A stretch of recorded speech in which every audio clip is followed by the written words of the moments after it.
Good morning, नमस्कार, आदाब. आणि माझा आजचा विषय तो आहे जो मी माझ्या वडिलांकडून शिकलो आहे. माझे वडील नेहमीच म्हणायचे की आमचा काळ खूपच चांगला होता. 1 रुपयाला किलोभर तूप मिळायचं. राजकारणी भ्रष्ट नव्हते, पोलीस पण भ्रष्ट नव्हते आणि अपराध इतके नव्हते आणि सर्व काही खूप छान होतं. ही गोष्ट ते दरवर्षी बोलत असायचे. उदाहरणार्थ, जुना काळ चांगला होता, पुढचा काळ खराब आहे. असला प्रकार मी अनेक लोकांमध्ये पाहिला आहे, ज्यांच्या विचारांची ठेवण ह्या प्रकाराची असते. अर्थात आज जे काही सुरू आहे ते चांगलं नाहीये. जे आधी होतं ते छान होतं. आता माझा एक प्रश्न आहे, आज आपण वर्ष 2024 मध्ये आहोत, तर मग 23 चांगले होते, 22 चांगले होते, 21-20 चांगले होते? चांगले होते, छान आहे. पण माझा आणखीन एक प्रश्न आहे तुम्हाला, 2020 मध्ये तुम्ही काय म्हणायचा?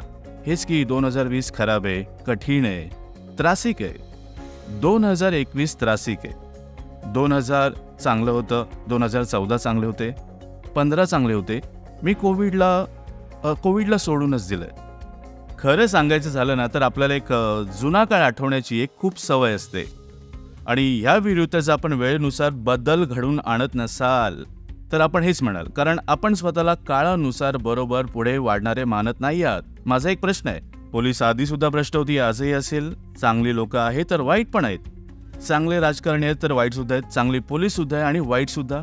तर मुख्य मुद्दा हा आहे की जर आपण हा विचार कराल की आणखीन कोणी येणार आणि हा बदल करणार, जर आपण स्वतःला नाही बदललं आणि आपण पुढे गेला तर आपण एका चुकीच्या स्वर्गात विहार करणारे ठराल. आता याच गोष्टीला जोडून मी पुढे जे काही म्हणणार आहे त्याचा संबंध आपल्यासोबत आहे.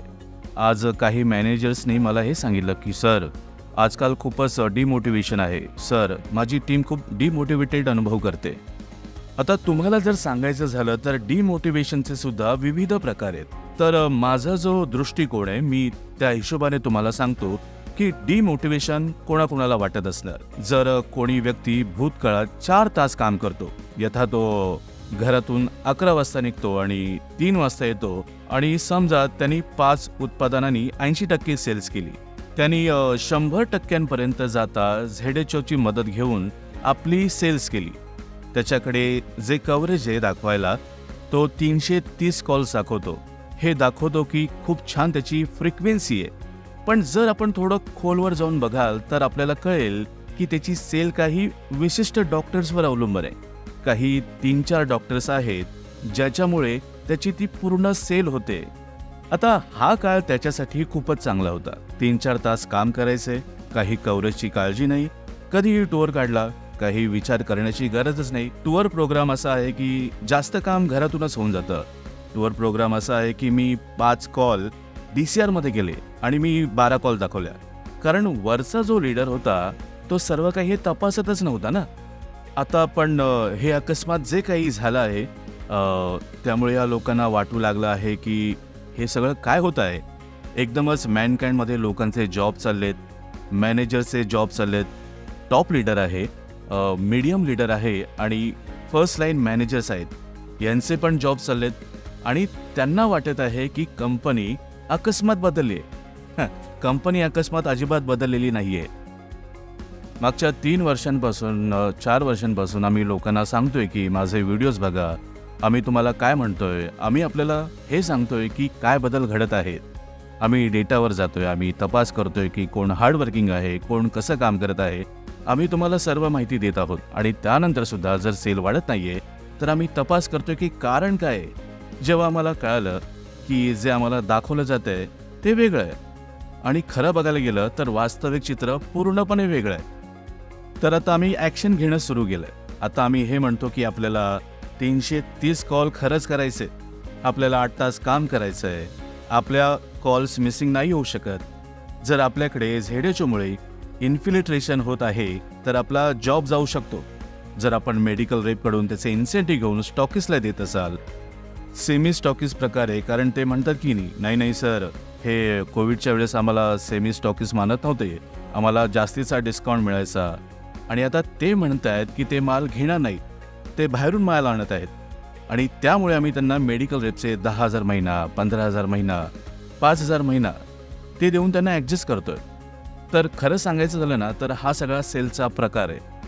आणि मग काही लोकांचे जॉब जाणं सुरू झालं, कारण आम्ही सक्तीने वागतोय. आणि आपल्याला हे अनेकदा सांगून झालंय आणि हे सांगितलं आहे की ज्या ठिकाणी चुकीची वागणूक झाली असेल, ज्या ठिकाणी काही प्रभाव दिसून येत नसेल, अर्थात सांगून सुद्धा फरक पडला नाहीये, तिथे आपल्याला मॅनकाइंड एक वेगळ्या प्रकारे दिसणार आहे. एकीकडे आम्ही खूप चांगले आहोत, पण एकीकडे सांगायचं झालं तर खूप म्हणजे खूप सक्तीचे वागत आहोत त्या लोकांसाठी जे खरंच खूप भ्रष्ट आहेत.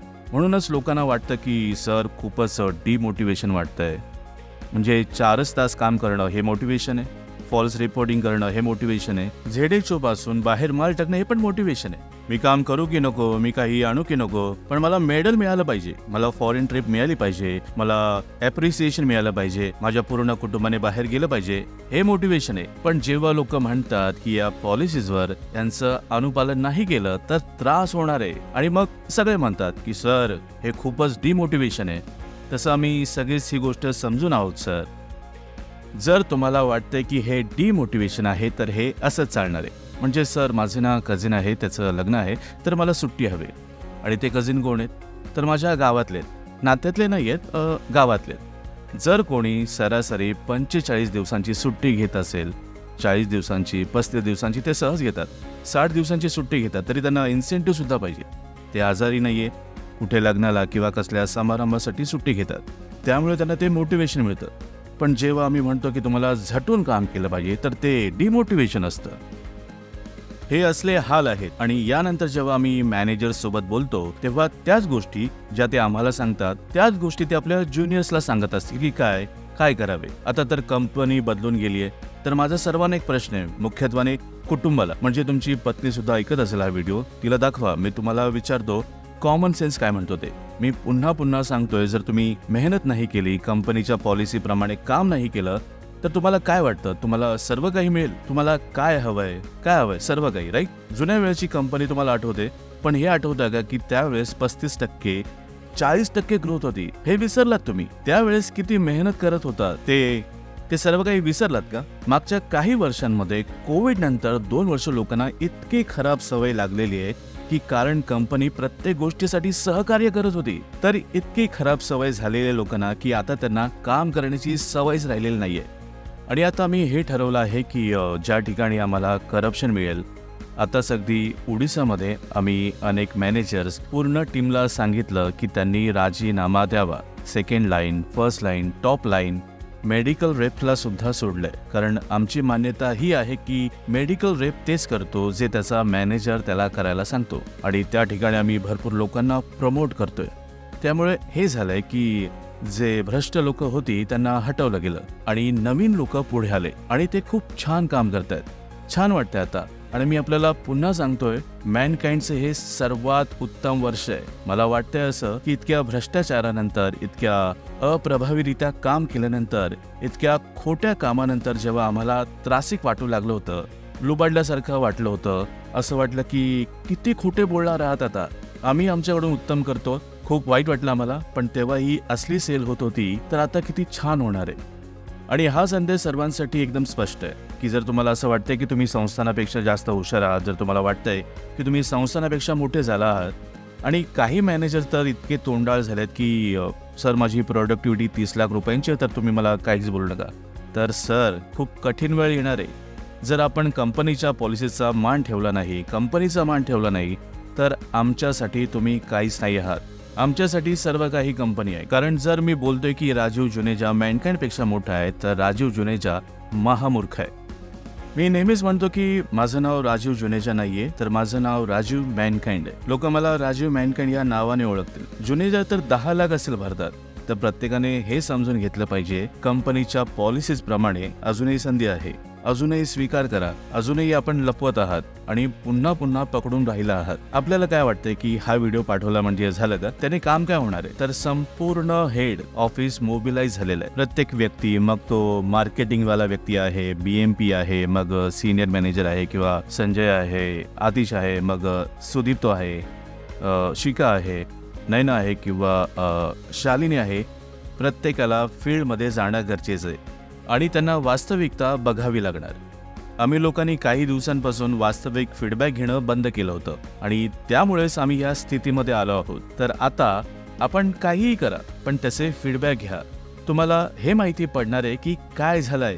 जर आपण एखादी ॲक्टिव्हिटी केली कमीत कमी 1 महिन्यानंतर, 2 महिन्यानंतर, आता आम्ही उदयपूर प्लांटमध्ये एक ॲक्टिव्हिटी केलेली आहे, तर 15-20 दिवसानंतर आम्हाला हा फीडबॅक मिळाला पाहिजे की त्याचा प्रभाव काय झाला आहे. आपण काही CAV केली, आपण काही चांगलं काम केलं आहे, तर आपल्याकडे फीडबॅक पाहिजे.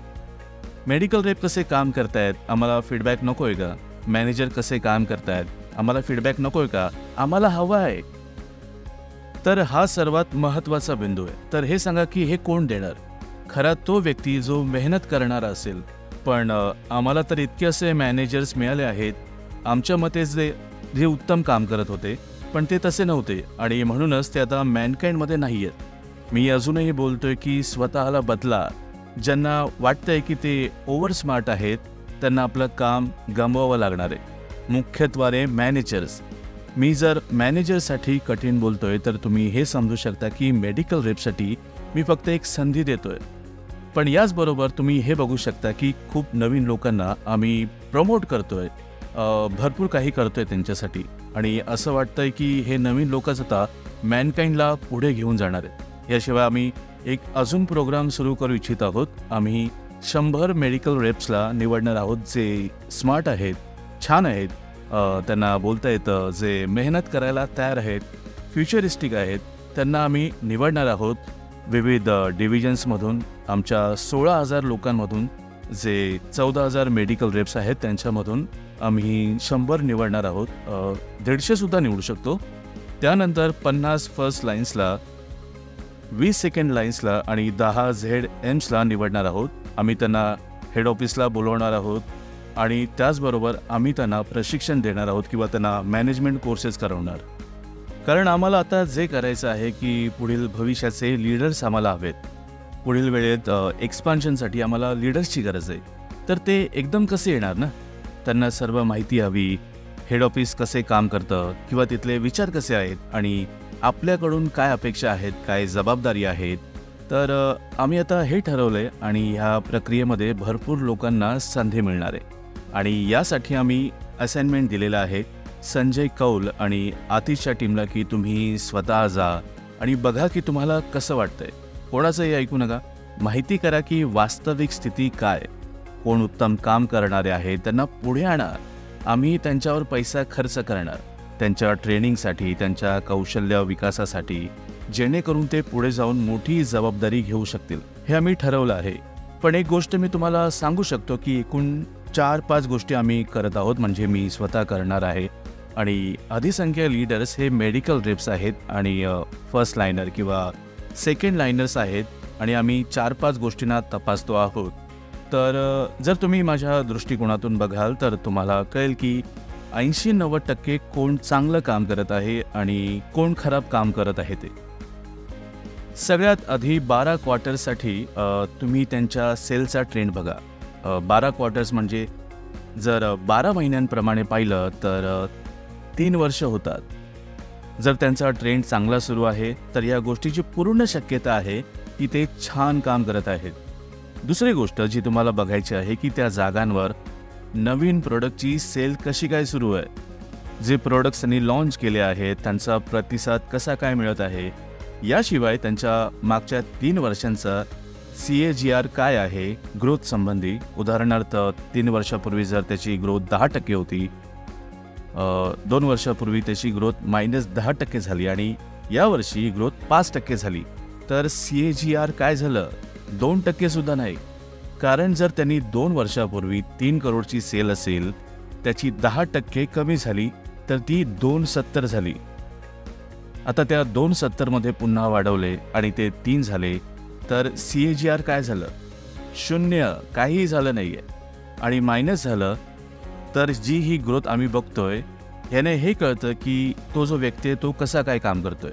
याशिवाय हे सुद्धा बघा की त्या ठिकाणी मॅनेजर्सकडून किती ॲट्रिशन झालेलं आहे, किती लोकांनी सोडलं आहे. आणि फक्त हेच बघू नका, तिथे वॅकेन्सीज 90 दिवसांच्या नंतर भरल्या की 30 दिवसांमध्ये भरल्या की 4 महिन्यांनी भरल्या.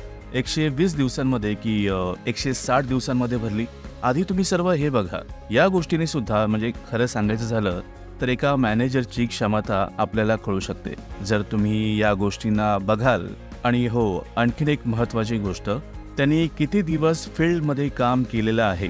जर तुम्ही त्याच्या 12 क्वार्टर्समधील फील्ड वर्किंग बघाल, तसेच त्याने किती सुट्ट्या घेतल्या आणि किती दिवस आउट स्टेशनवर काम केलंय, हे सर्व आपल्यासाठी आमचे फील्ड कोऑर्डिनेटर्स एक पेज तयार करून लवकरच पाठवणार आहेत. आणि तुम्हाला सर्व मॅनेजर्सला आणि मला हे सांगायचं आहे की हे आपल्या सर्वांसाठी म्हणजे पुढच्या वेळेस एक नवीन असाइनमेंट असणार आहे. आणि खरं सांगायचं तर या गोष्टीनेच आम्हाला हे कळू शकेल की कमीत कमी 80 ते 90% माहिती पडेल की मॅनेजर्सबद्दल. यानंतर आम्हाला कळेल की तुमची किती सेल 5 प्रोडक्ट्समधून येते आणि ती कशा प्रकारे येते, तुम्ही काय करत आहात. या प्रकारे मी तुम्हाला सांगू शकतो की मी लोकांवर खूप काम करणार आहे, कारण आम्हाला उत्तम लोक मॅनकाइंडमध्ये हवे आहेत. कारण आम्ही प्रत्येक गोष्टीमध्ये आपलं उत्तम देत असतो, म्हणजे की संस्कृती, पैसे, इन्सेंटिव्ह आणि वातावरण सुद्धा. ते तर लोकांनी खराब केलंय ना, तर आम्ही त्याला आता स्वच्छ करतोय.